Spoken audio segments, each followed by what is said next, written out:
Sa usa ka barangay sa Dakbayan sa Mandawi, linahi ang silot alang sa mga nadakpang milapas sa palisiya sa curfew. Gimanduan sila o bakaha ang ilang mga ginikanan nga manglimpyo sa kanal. Anang report ni Nico Serino. Community service ang silot sa mga nadakpan nga milapas sa curfew ordinance sa Barangay Umapad, Mandawi City. Kuha kini sa gihimo nga pagpanglimpyo sa mga arestado ni atong weekend ug kagahapon sa buntag.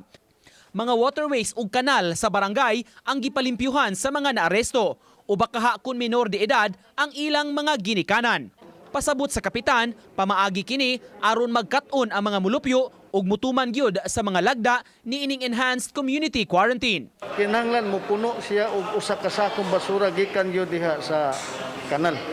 Iyang isod na usa sila makauli. Pananglit na nag-eskwela mo, ang inyo unyang good moral karakter basi unyang apektahan unya.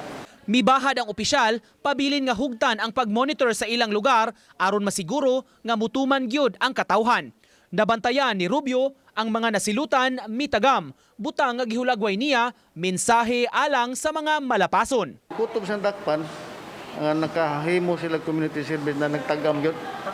O dili na kuno sila musam kay wa man gani kuno sila manilhig ilang balay. Pero ning kupay na gud sa na may mga gloves. Ni man ato silang panog alcohol. Samtang gihangop sa City Hall ang paghingusog sa barangay sa pagukod sa mga wala mo seryoso sa mga lagda karong panahuna. Sa pagkakaron, gitugyan pa sa syudad sa kabarangayan ang mga penalties sa mga violators.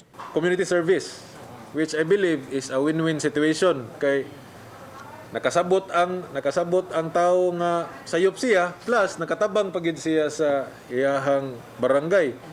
But it's not a reason nga mo-violate na lang po kag curfew.